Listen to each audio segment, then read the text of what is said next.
am going to try to make a Japanese treat called Hoshigaki. I had this a few years ago because my friend Elizabeth brought some to the Wolf Scouts retreat when I was there, and it was absolutely delicious. Hey, Maria from the future here. I just had to stop for a second to let you know that Elizabeth actually makes her own Hoshigaki. I did not know that until today when I was chatting with her about persimmons while making this video. She does not sell them anymore. Hopefully sometime in the future she will, but they are scrumptious and I am very lucky to have tried some. If you're interested though, you can follow her at Hoshigaki House on Instagram. And what it is this, well, your slow food. It's not something that can be prepared quickly. So the first thing I have to do is take the persimmons off of my tree. I have a very small tree with maybe 10 or 15 persimmons on it this year. But there's a bunch of trees downtown near Asheville in some public areas where I can grab a few here and there. But you have to pick them when they're not ripe, because if these get ripe, they're extremely squishy. When they're not ripe, they're extremely astringent and not tasty at all. But that's when you want to start preparing them. So the first thing I'm going to do is peel them.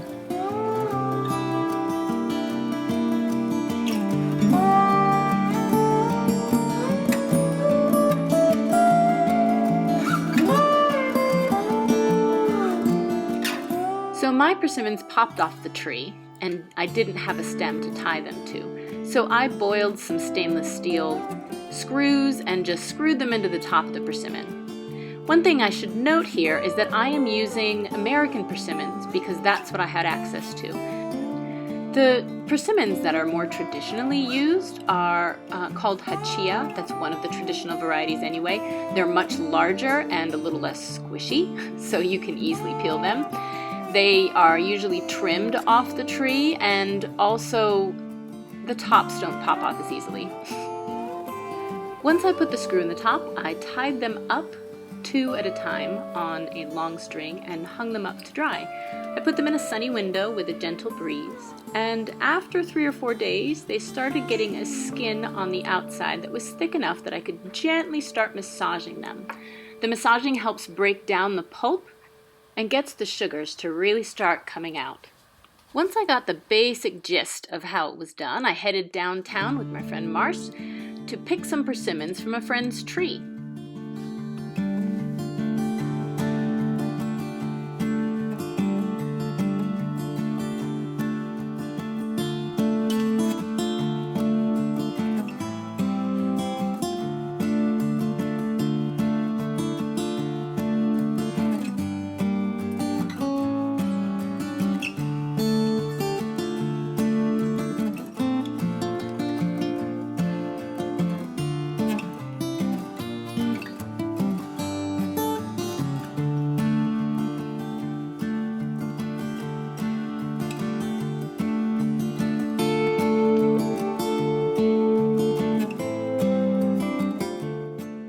I continued watching and massaging and waiting and massaging a little more.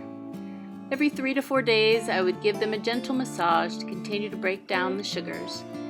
I tried really hard not to squeeze any of the good juices out of the top or the bottom, but some of them didn't work so well.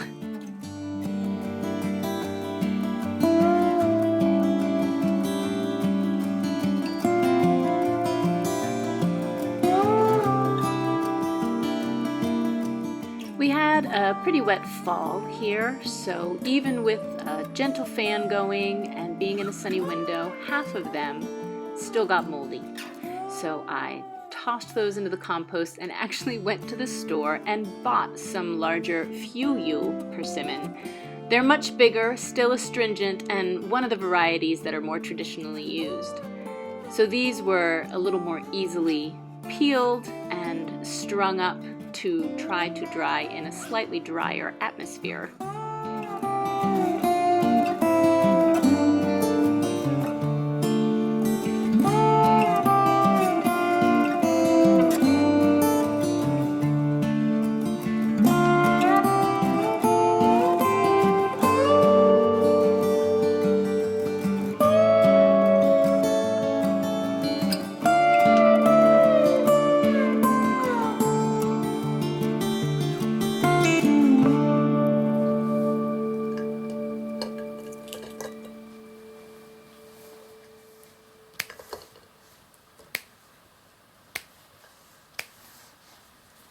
After a number of weeks, they had fully dried and I wasn't able to massage them anymore. I hadn't yet seen a sugar bloom, which is where the sugar comes to the surface and creates a coating that looks like, well, powdered sugar on top. But they were hard enough that I couldn't massage them anymore, so I wanted to take some down and give them a try. The rest of them are going to be put aside to try to wait for that sugar bloom to happen.